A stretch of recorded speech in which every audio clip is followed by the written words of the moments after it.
I'm going to demonstrate how to do calculations in Google Sheets using what's called absolute cell referencing. Absolute cell referencing. Okay, so what we want to create here is a new column of values that's equal to the result of each of these values times this number here.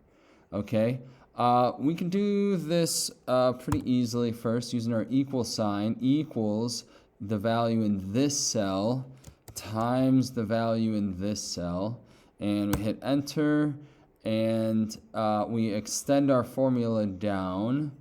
All right.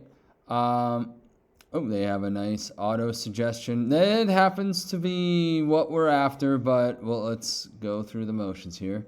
Okay, so if we look at this formula closely, we'll see that they did bring this reference down, but they also brought this second reference here down, and we wanted that to kind of stay up here. Okay, so here's how we do that.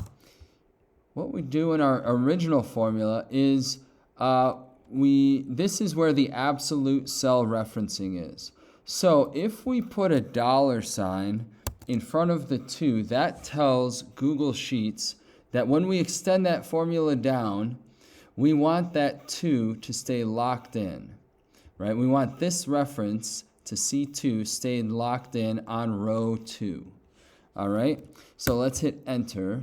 And now when we extend this down, all right, we can kind of see 30 times 3 is 90.